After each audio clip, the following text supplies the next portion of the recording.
বন্ধুরা, কি রোদ আর কি গরম। আমি এখন বাইরে বেরিয়েছি গাছে জল দেওয়ার জন্য।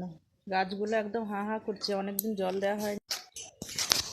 এই দেখুন, গাছে জল দিচ্ছি। সকালবেলায় দিলে ভালো হয়, সকালবেলায় দিলে রোদটা থাকে না, কিন্তু সকালবেলায় আমার সময় হয় না। সকালবেলায় রান্না বান্না সারার পর এদিক ওদিক করতে করতে 8:30টায় জল চলে যায়।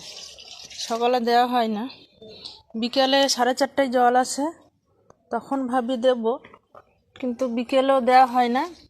তার কারণ তখন আমি একটু ঘুমাই, সারাদিন কাজ করে বিকালে একটুখানি শুই, তো তখন আর জলটা দেওয়া হয় না। তাই এই সময়টা একটু ফাঁকা থাকি, কিন্তু বাইরে যা রোদ আর গরম, দেখুন কি রোদ একদম। কিন্তু এত রোদ্রে গাছে জল দেওয়া ঠিক না, কিন্তু কি করব, এছাড়া আমার আর টাইম নেই।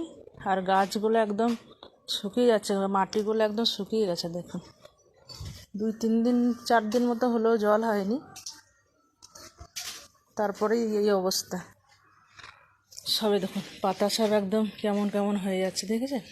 সব যেমন হয় না ওরকমের, দেখুন সব ঝলসিয়ে গেছে গাছগুলো। তাই ভাবলাম এখনই জলটা দিয়ে দিই, তাই এই গাছে জল দিচ্ছি।